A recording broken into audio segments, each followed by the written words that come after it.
2014లో నాకు blood cancer వచ్చిందని. వైద్యులు అన్నారు సుమారు 70-80 లక్షల దాకా ఖర్చు అవుతుంది. ఈ మాట చెప్పగానే ఒకరోజు ఒక క్రిస్టియన్ ఛానల్ వాళ్ళు నా దగ్గరికి వచ్చి, అయ్యా నీకు ధనం రావాలంటే ఒక వీడియో చేయాలన్నారు. ఆ వీడియో చేస్తున్నప్పుడు నా మనసు ఎలా అయిపోయిందంటే చాలా దుఃఖం చేత నింపబడింది. ఎందుకంటే నా గత జీవితంలో చాలా హుందాగా బ్రతికాను. 2013 తెలంగాణ పోరు వచ్చినప్పుడు నేను మా ఈస్ట్ గోదావరి స్టూడెంట్ చేసి కన్వీనర్ గా చేశాను. బైక్ రేసులకి కార్ రేసులకి వెళ్తా ఉన్నప్పుడు చాలా ధనం వచ్చేది. కానీ ఈ రోజు ఎలాంటి పరిస్థితి వస్తుందని అన్నడూ ఊహించలేదు.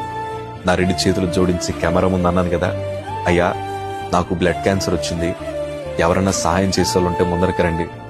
మా హాస్పిటల్ ఖర్చులకి, నా మందుల ఖర్చుకి మా దగ్గర ధనం సరిపోవట్లేదు. ఎవరన్నా దానం చేసేవాళ్ళుంటే నాకు ధర్మం చేయండి అయ్యా అని నోరు తెరిచి అడుక్కున్న రోజు నాకు ఇంకా జ్ఞాపకం ఉంది. చాలా బాధ అనిపించింది.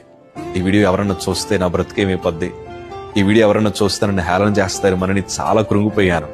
కానీ గొప్ప విషయం ఏంటి తెలుసా, ఆ వీడియో రిలీజ్ అవ్వక ముందే నా ప్రభు మా కోసం నూతన ద్వారాలు తెరిచాడు. మా తల్లి ప్రార్థించింది, అయ్యా మేము మనుషుల దగ్గర చేతులు చాపే కన్నా నీ దగ్గర చేతులు చాపుతున్నామయ్యా, మాకు నూతన కార్యములు జరిగించు ప్రభా అని మా తల్లి ప్రార్థించింది.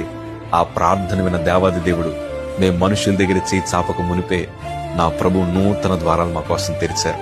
ఈరోజు నేను అంటాను, ఈ వీడియో చూస్తున్న మీ అందరి అవసరతలు నా ప్రభు తీర్చబోతున్నారు. ఎవరి దగ్గర చేతులు చాపాల్సిన